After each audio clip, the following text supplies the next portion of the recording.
Di sebuah kota kecil yang tenang, hiduplah seorang pria bernama Malik. Malik dikenal sebagai rentenir paling berpengaruh dan kejam di kota itu. Dia meminjamkan uang dengan bunga yang mencekik, membuat banyak orang jatuh dalam lingkaran hutang yang tidak pernah berakhir.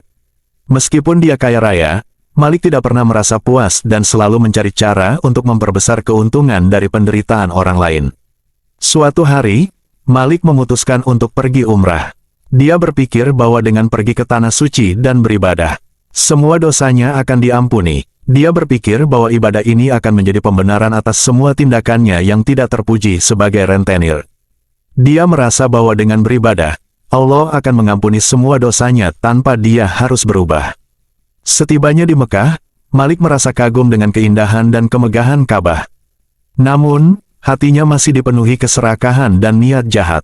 Dia segera memulai rangkaian ibadah umrahnya, melaksanakan tawaf mengelilingi Ka'bah dengan cepat, seolah-olah ingin segera menyelesaikan tugasnya. Di dalam hatinya, ia masih memikirkan cara untuk menambah bunga pinjaman dan memperbesar usahanya sebagai rentenir setibanya di rumah nanti. Saat sedang melaksanakan sa'i antara Bukit Safa dan Marwah, tiba-tiba Malik merasa kepalanya sangat pusing. Pandangannya berkunang-kunang dan tubuhnya terasa sangat berat. Dia berpikir mungkin ini karena kelelahan setelah perjalanan panjang. Namun, rasa pusing itu semakin menjadi-jadi, membuatnya jatuh terhuyung-huyung di antara kerumunan orang yang sedang beribadah. Orang-orang di sekitarnya segera menolong dan membawanya ke pos medis terdekat. Dokter yang memeriksanya mengatakan bahwa tekanan darahnya sangat tinggi dan dia harus beristirahat total. Malik pun dibawa kembali ke hotelnya. Di sana, ia berbaring dengan perasaan takut yang mulai merayapi hatinya. Keesokan harinya, Malik kembali beribadah di depan Ka'bah. Ketika sedang memandang Ka'bah, tiba-tiba dia seperti melihat dirinya sedang dikejar oleh api yang sangat besar. Api itu mengepungnya dari segala arah, seolah-olah ingin menelannya hidup-hidup. Di tengah kepanikannya, dia mendengar suara yang sangat keras.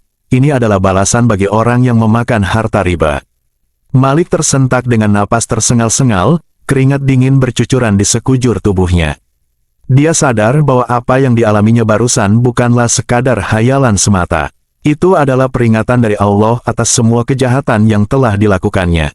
Rasa takut semakin menyelimuti dirinya. Dia merasa bahwa azab Allah sangat dekat dengannya. Namun, sifat serakah dan keras kepala Malik tidak serta-merta hilang. Dia masih mencoba melanjutkan ibadahnya dengan sisa tenaga yang ada. Keesokan harinya, saat sedang melaksanakan tawaf, tiba-tiba kakinya terasa sangat sakit. Seakan-akan ada beban berat yang mengikatnya sehingga dia tidak bisa berjalan. Setiap langkah yang diambilnya terasa seperti diseret dengan besi panas. Orang-orang di sekitarnya mulai memperhatikan kondisinya yang semakin memburuk. Beberapa orang yang mengenalnya mulai berbisik-bisik, mengingat dosa-dosa yang telah dilakukannya sebagai rentenir yang membuat orang lain melarat. Hari-hari berlalu dengan kondisi Malik yang semakin parah. Dokter yang menanganinya kebingungan karena secara medis, dia tidak menemukan penyebab pasti dari semua keluhan Malik. Namun, Malik tahu betul apa yang sebenarnya terjadi. Dia merasakan dosa-dosanya menghimpitnya, membuatnya sesak napas di setiap detik yang berlalu. Di tengah penderitaannya, Malik mulai merenungi semua perbuatannya. Dia ingat wajah-wajah orang yang telah dia sakiti dengan bunga pinjaman yang tinggi. Dia ingat tangisan para janda dan yatim piatu yang hartanya dia rampas. Hatinya mulai merasa menyesal, tapi rasa takut akan azab Allah masih lebih besar. Suatu malam, ketika rasa sakit di kakinya mencapai puncaknya, Malik berdoa dengan segenap hatinya. Ya Allah, ampunilah aku. Aku telah banyak berdosa dengan memakan harta riba. Aku menyesal, ya Allah. Berikanlah aku kesempatan untuk memperbaiki diriku. Air matanya mengalir deras, membasahi sajadah tempatnya bersujud. Keesokan paginya, sesuatu yang aneh terjadi. Rasa sakit di kaki Malik mulai berkurang. Dia bisa berjalan dengan lebih ringan. Perlahan, kondisi kesehatannya membaik. Malik merasa ini adalah tanda bahwa Allah menerima taubatnya. Dia bersyukur dan berjanji dalam hati untuk tidak lagi kembali ke jalan riba. Setelah menyelesaikan ibadah umrahnya, Malik pulang ke kotanya dengan hati yang berubah. Dia segera melunasi semua hutang orang-orang tanpa bunga sedikit pun. Dia menjual sebagian hartanya yang diperoleh dari riba dan membagikannya kepada orang-orang yang membutuhkan. Malik pun mulai hidup sederhana dan lebih banyak beribadah. Penduduk kota yang awalnya memandang Malik dengan kebencian, perlahan mulai menghormatinya. Mereka melihat perubahan nyata dalam dirinya. Malik tidak lagi dikenal sebagai rentenir kejam, melainkan sebagai seorang yang telah bertobat dan berubah menjadi lebih baik. Kisah Malik menjadi pelajaran bagi banyak orang di kota tersebut. Mereka melihat betapa dahsyatnya azab Allah bagi mereka yang memakan harta riba, dan betapa besar kasih sayangnya bagi mereka yang benar-benar bertaubat. Malik pun menjalani sisa hidupnya dengan penuh rasa syukur dan kedamaian, mengabdikan dirinya untuk membantu sesama dan mendekatkan diri kepada Allah. Dengan perubahan hidup yang signifikan, Malik pun merasa hatinya lebih tenang dan hidupnya lebih bermakna. Dia tak lagi dikejar-kejar rasa takut akan azab, melainkan merasa dikelilingi oleh kasih sayang dan rahmat dari Sang Pencipta.